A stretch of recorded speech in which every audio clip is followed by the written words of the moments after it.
Have you ever seen an educator put an overly active student with a group of less active students, maybe in the hope of helping that student settle a little bit, be a little more engaged with the material? Sometimes it works, and sometimes it doesn't. Let's talk about the active ingredients that might help this work and what are the things that might get in the way. Hi y'all, Doc Martha here. I'm a clinical psychologist and I work with children and families and educators. And the TLDR about this is that the two ingredients that I think really help this work or not work are co-regulation and community. Let's start with co-regulation. I made a whole other video that you can watch that talks about the ins and outs of co-regulation, but the short version is that as humans, we depend on other people to help us to regulate. Now, we often talk about that as a way to help us get calm, so someone else is calm and then we kind of borrow that calm from them to help ourselves get more settled. But it also works in the other way. If the people around us are very agitated, we're likely to also become agitated. Let me tell you about an observation I once did. As a person who does observations in classrooms, I look at the whole class dynamic and I'm not looking at just one individual student. While I'm there, I see the educator move a really active, talkative student from their set of tables to another group where there were three much less active students. And pretty quickly, active student was able to sit down, settle in, and engage in the project that they were all working on. And it wasn't because no one at the less active table was talking to the student. They were talking, they were being helpful. I really believe it's the co-regulation that this child was able to make use of from these other sort of less active students that allowed them to get engaged with the work.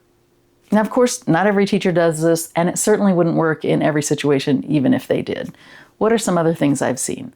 I've also seen educators take really active students and ask them to go run a lap in the yard. Not like in an angry way, but just like go get some of your wiggles out. Go running, sometimes even jumping jacks I've seen. Generally what I've seen is it doesn't work quite as well. But I understand the impulse. When I was in grad school, they told us to have angry children scream into pillows or punch couches. I even took a couples therapy class once that encouraged us to have the members of the couple hit each other with foam bats as a way to work through their anger.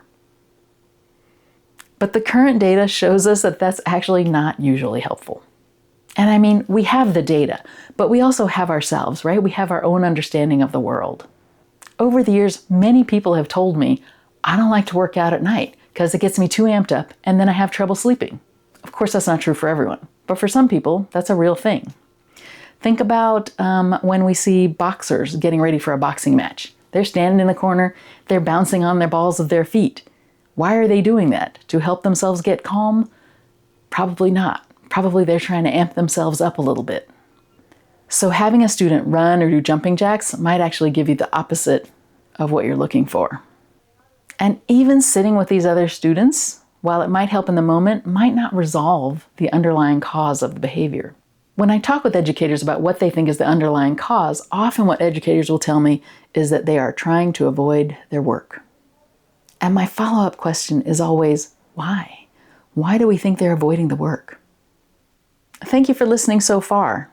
I am starting a project where I do an audio-only podcast of me talking with educators about the work. If you're interested, feel free to email me or drop a comment below, and let's get together. Let's talk work avoidance. Most of us have had times in our lives when we avoided work. Maybe we avoided the work because we were just too tired.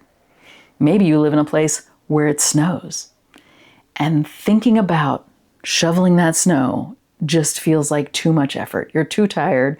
You're like, I just cannot go out there and do it. So you avoid doing it. Even though you know the snow is going to keep piling up, it's going to get harder, we still might avoid that. Sometimes we avoid work because it feels kind of useless.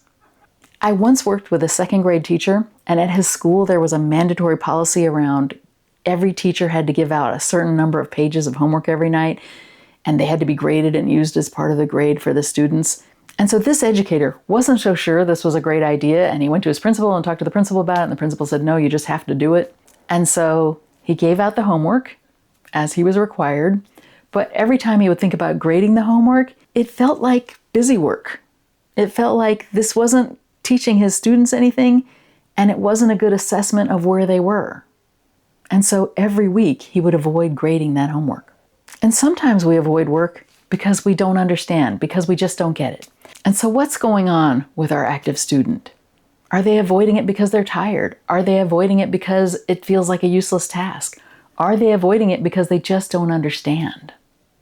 What if it's none of the above?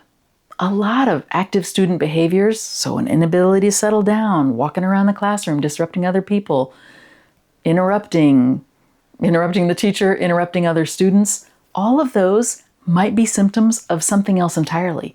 They could be symptoms of anxiety. They could be symptoms and responses to trauma. Even if we have that child sit at a table with other more regulated, less active students, that isn't going to get to what's really going on underneath. That's where community might come into play. Let me tell you about another observation I was doing in a different classroom where the teacher used the same strategy, but it didn't work quite as well. So I'm in the classroom doing the observation, and I notice right away a little pod of 4 female-identified students. 3 of them not very active, not talking too much. 1 very active, talking a lot. Let's call her April.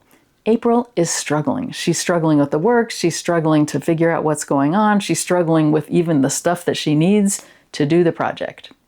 But unlike the other group that I saw in the other classroom, no one at this table is talking to April.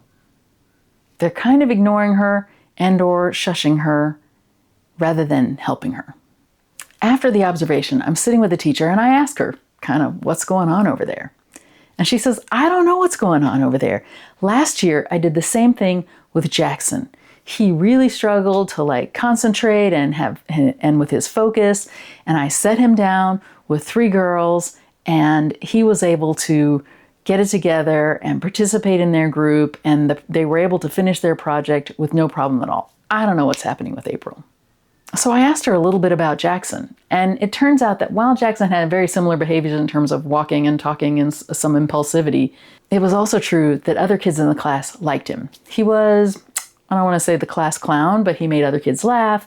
He was well liked on the playground. Kids wanted him for their kickball team, and he was generally seen as a kind kid.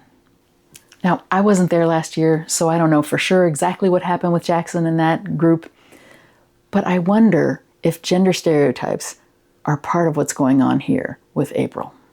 Gender stereotypes tell us that male-identified students are going to be more active, more externalizing, and that female-identified students are going to be quieter, more passive, a little more internalizing. Now, I'm not saying these are true and that they're facts and that they're all the time, but they are the stereotypes. So Jackson was seated with 3 girl-identified students. It's a thing I see a lot in classrooms. And of course, I wasn't there last year, but I wonder if those girl-identified students saw themselves as helpers to Jackson. They saw themselves as helping someone who is struggling. And they were willing to do that, at least in part, because of the stereotype that girl-identified people are supposed to help and be helpers. That they have to show up for other people in society. Again, I'm not saying these are great stereotypes, I'm just saying they are the stereotypes which surround us all. The difference with this year's crew is that April is also girl identified. And rather than seeing themselves as helping her, in my opinion, from what I saw, it looked like the other girls at the table were judging her. Why are you so loud? Why don't you just sit down? Why can't you get it together? Why are you not upholding the girl identified stereotype that you're a good student? So I'm not saying the students or the teacher or anyone was bad or wrong, but I wonder if the community in that classroom had been a little stronger if this intervention would have worked even for April. If a student gets a reputation for being a bad kid, other people will be less willing to help them. That's true for adults as well. When we build caring classroom communities, we're building the sense that all of us are going to have good days and not so good days, that we all have strengths and things that we're working on, and that when we support each other through those times, we'll get better together. As humans, we all need to feel like we belong in a community. Now, I'm not saying we all got to be best friends or even friends, but I need to believe that I belong, and I need to know that other people believe I have it in me to do well. Sometimes I really need someone else to believe it first. Have you ever had something that you were doing and then you were like, oh no, I just cannot do this? I know I have. And then friends, loved ones, bosses, colleagues, other people have said, you know what? I do think you can do it. And if I trust them, I might give it a try and discover that they're right, that I can do it. If we don't have that caring community, if we don't have people around us that believe in us, even if inherently we could do it, it's going to be a lot harder to manage. Co-regulation works best in caring community. I've seen educators build these kinds of communities in their classrooms. I've seen administrators build this kind of community with their staff. And this isn't about like letting students do whatever they want or adults. This is about finding the ways that our skills complement one another. In a caring community, I feel valued for who I am. I feel like I can show up with my whole self. I know that if I make mistakes, someone's going to help me do the right thing. Again, when we feel cared for, co-regulation is going to be that much more effective. I'm interested in hearing how y'all are building caring community in your classrooms. Please feel free to drop that in the comments below. And as always, like and subscribe for more content. Take care, y'all.